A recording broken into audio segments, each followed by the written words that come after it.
So my name is Gary Leblanc. I'm from Cape Breton, Nova Scotia. I have a lot of friends in the, oh, that's fantastic, from the East Coast. I'd like to say, as a childhood, I had a trifecta of blessings.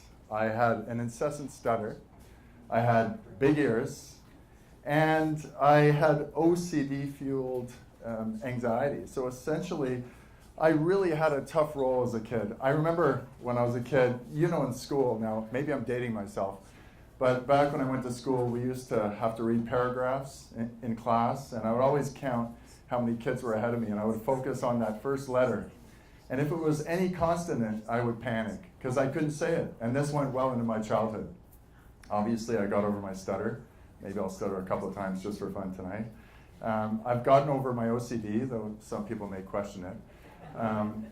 And I obviously, you know, as a child, when you go through these things, I had my ears pinned back when I was around 17, 18.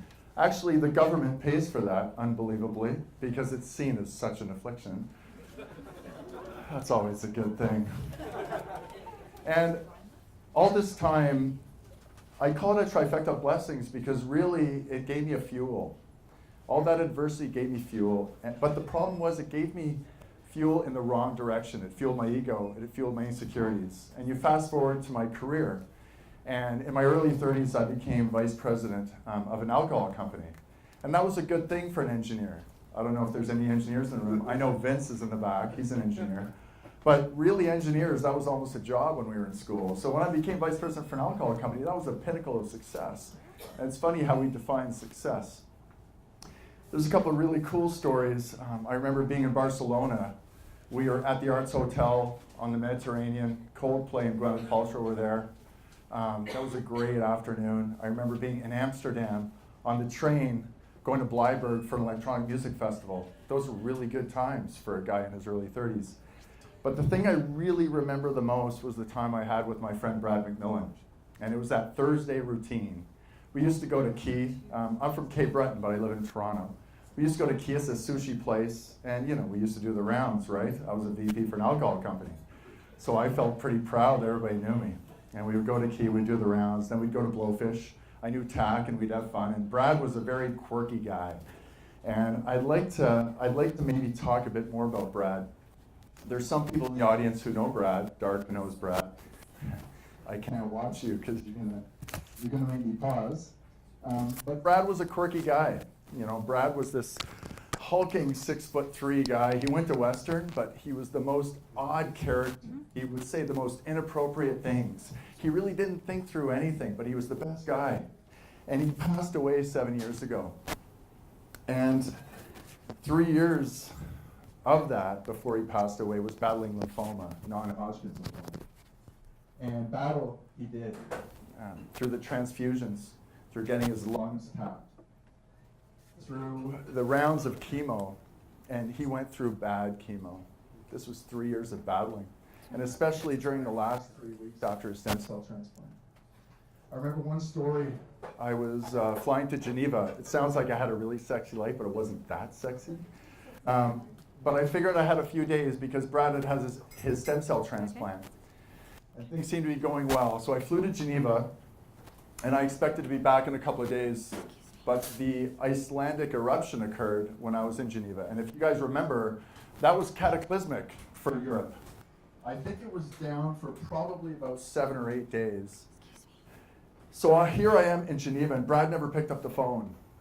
He was in a bad situation for a long time. Maybe a text, but he wouldn't pick up the phone. I got a phone call, and it was Brad, and he was like, "Gary, where are you?" Now, the morphine really takes a hold of your brain later in that series of events for a cancer patient. And he was fairly delusional, and he didn't know why I wasn't there because I spent a lot of time with Brad at the end. So what happened was I told Brad, you know, Brad, I had to go to Geneva. I was supposed to come back. There was the volcanic eruption. All of that was fairly futile because he wouldn't remember it anyway. And I was panicking, so my assistant tried to get me across the world to go through Russia, but obviously flights weren't leaving. So I actually tried to get on a boat. I know that sounds stupid, but trust me, we thought we were going to be stuck there for 4 weeks. So I was thinking, you know what, I'll do anything to get home. I find this small sliver and I get home on an Amsterdam flight with KLM, and I walk to the hospital, and Brad's walking down the hallway with his IV bag.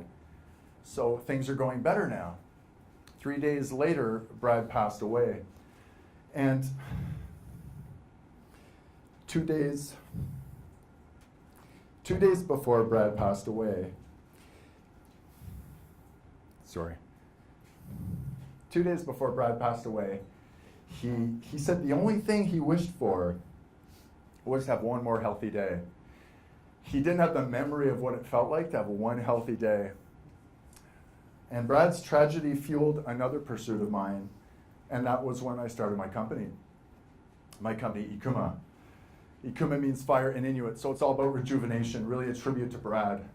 And things were crazy for a while. This was back in January 2013. In 15 months, we had an organic supplement across North America. We had an organic energy drink in 1,500 stores in Loblaws. My parents could buy my energy drink, organic, low sugar, in Cape Breton. And you can't get anything in Cape Breton. But they do have a superstore, which is fascinating. And I wrote a book with my good friend Angelina, who's in the crowd. And all of a sudden, everything came to a crashing halt in October 2014. We lost everything. The supplement supplier, our sales and marketing partner, went bankrupt. We had a falling out with our partner for the drinks, and we had to buy the rights back to the book.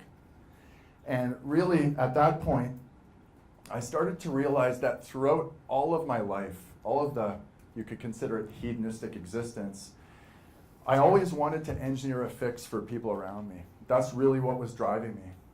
And it was really, whenever somebody, especially friends and family who I loved, had a bad hand, I would try to engineer this fix. And I think it's because, I don't really know why, I don't consider myself overly altruistic, but I think it's because when I was a kid, I wish somebody was there for my bad hand. And after I had that, what you could call a fairly big roadblock with Ikuma, we kind of changed directions. And we started a holistic software, a B2B software for companies. And that fueled my next iteration. But people always ask me if I'm happy. And it's funny, it's always my mother, which is apropos. She can always tell when you're not happy. And I always evade the question by saying, well, I consider happiness having meaning in life and being at peace. But I don't think I've ever been at peace for one day in my life.